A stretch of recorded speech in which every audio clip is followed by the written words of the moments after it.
नमस्कार दोस्तों, माई repair team में एक बार फिर से आपका स्वागत है। तो एक और शानदार टॉपिक आपके लिए लेकर आ गए हैं। और यदि आपने हमारे चैनल को अभी तक सब्सक्राइब नहीं किया तो इस रेड बटन को दबा के सब्सक्राइब कर लें, साथ ही बेल आइकन दबा लें जिससे हमारे आने वाले वीडियो की नोटिफिकेशन आपको सबसे पहले मिल सके। तो आज का टॉपिक होने वाला है सिम ट्रे के ऊपर। यदि आपके पास भी इंसर्ट सिम कार्ड प्रॉब्लम में कोई भी फ़ोन आता है तो उसको किस तरीके से स्टेप बाय स्टेप रिपेयर करना होता है, सिम में कितने पॉइंट काम के होते हैं, कितने एनसी होते हैं, कितने नेगेटिव पॉइंट होते हैं, कितने ग्राउंड पिन होते हैं।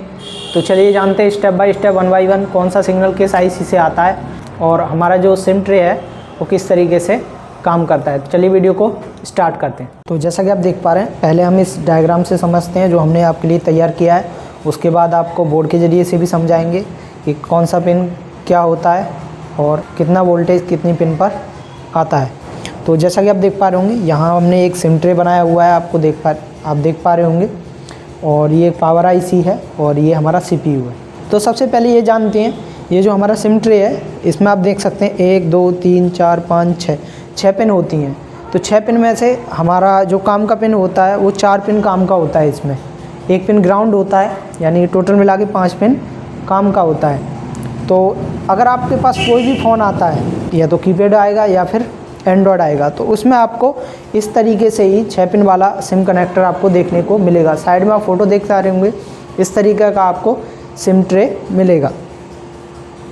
तो सबसे पहले ये जानते हैं, जो हमारा सिम ट्रे होता है उसमें एक पिन हमारा ग्राउंड होता है, एक पिन हमारा एनसी होता है, एक हमारा डाटा का पिन होता है, एक क्लॉक सिग्नल होता है, एक रीसेट सिग्नल होता है और एक वीआरई यानी वीसीसी पॉइंट होता है। तो पहचानेंगे कैसे कौन सा वीसीसी है कौन सा। तो सबसे पहले आपको ये जानना है कि हमारे सिम में कौन सा पिन ग्राउंड है। तो जब आप मल्टीमीटर से चेक करेंगे तो आपको कोई ना कोई एक पिन ग्राउंड मिल जाएगा। तो आप देख पा रहे होंगे, मान लो ये पिन हमारा ग्राउंड है। ग्राउंड के जस्ट पास वाला जो पिन होता है वो एनसी पिन होता है, और जो एनसी से आगे पिन होता है वो डाटा का पॉइंट होता है। डाटा के जस्ट ऊपर जाएंगे तो आपको साइड में आप फोटो देख पा रहे होंगे, जस्ट डाटा से ऊपर क्लॉक सिग्नल होता है और क्लॉक सिग्नल के बराबर में ही हमारा रीसेट सिग्नल होता है, और रीसेट सिग्नल से आगे हमारा वीसीसी का पिन होता है। अब पता कैसे लगाएंगे कि इसमें से कौन सा पिन ख़राब हुआ है, यानी कौन से पिन का जो ट्रैक है वो टूटा हुआ है या फिर आईसी से प्रॉब्लम आ रहा है। सबसे पहले आप ये जान लें कि डाटा, क्लॉक और रीसेट, इन तीनों पिन पे जब हम इसके जीआर चेक करेंगे तो इन तीनों पिन पे लगभग सेम जीआर हमको मिलना चाहिए। आप जब मल्टीमीटर की रेड पिन ग्राउंड करके ब्लैक प्रोब से चेक करेंगे यहाँ पे, तो यहाँ पे सेम जीआर मिलना चाहिए। जो हमारा जीआर आना चाहिए वो लगभग 250 ओम से लेके और लगभग 750 ओम के बीच में आना चाहिए। और जो हमारा वीसीसी का पॉइंट होता है उस पर कुछ अलग जीआर मिलना चाहिए। हम बोर्ड के ज़रिए से भी आपको ये जीआर चेक करके दिखाएंगे सारी पिन पे। पहले आप ये जान लो कि ये पिन किस आईसी में जाते हैं। तो सबसे पहले हम डाटा सिग्नल की बात करते हैं। ये डाटा सिग्नल के रास्ते में एक रजिस्टर लगा रहता है और उस रजिस्टर से होता हुआ ये डाटा सिग्नल हमारा सीधा सीपीयू से आता है। तो इस डाटा सिग्नल को सीपीयू कंट्रोल करता है। उसके बाद आता है हमारा क्लॉक सिग्नल। क्लॉक सिग्नल भी हमारा एक रजिस्टर से होता हुआ सीधा सीपीयू के लिए चला जाता है। उसके बाद रीसेट सिग्नल भी हमारा सीधा एक रजिस्टर से होता हुआ सीधा सीपीयू के लिए चला जाता है। अब बात करते हैं वीसीसी पॉइंट की। जो हमारा वीसीसी पॉइंट होता है उस पर हमको 2.8 वोल्टेज लगभग मिलेगा, और ये सीधा हमारा एक कैपेसिटर से फिल्टर होता हुआ सीधा पावर आईसी से आता है, यानी इस वीसीसी पॉइंट को पावर आईसी कंट्रोल करती है। इस तरीके से हमारा ये सिम ट्रे काम करता है। अब बात कर लेते हैं, इसी चीज़ को हम आपको बोर्ड के ज़रिए से समझाते हैं, कौन सी पिन पर कितना जीआर हमको मिलता है। तो जैसा कि आप देख पा रहे हैं, सैमसंग का एक मेरे पास बोर्ड है।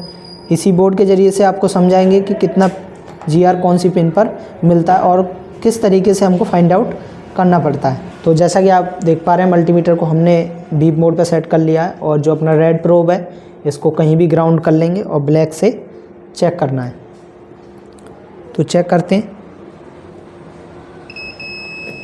तो जैसा कि आप देख पा रहे हैं, ये पिन हमारा ग्राउंड पिन है, और जैसा कि हमने डायग्राम में आपको समझाया था, जो ग्राउंड के पास वाला जो पिन होता है ये हमारा एनसी पिन होता है। देख पा रहे हैं कोई भी रीडिंग नहीं आ रहा।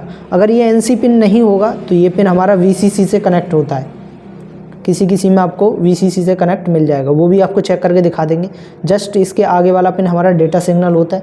देख पा रहे होंगे इस पर लगभग 399 395 रीडिंग मिल रहा है। उसके ऊपर चेक करेंगे जो कि हमारा क्लॉक सिग्नल होता है, अभी देख पा रहे होंगे 394 लगभग रीडिंग मिल रहा है हमको।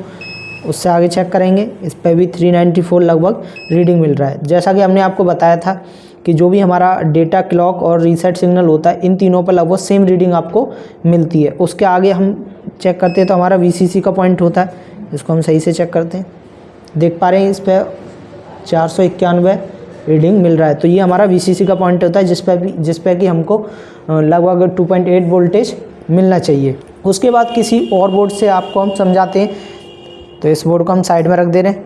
एक बोर्ड और है हमारे पास, जैसा कि आप देख पा रहे हैं, ये कीपैड मोबाइल का बोर्ड है, तो इस बोर्ड के ज़रिए से भी समझा देते हैं। कुछ अलग है इसमें, आपको दिखाते हैं। तो एक पिन कहीं भी आपको ग्राउंड कर लेनी है, जस्ट आपको चेक करना है।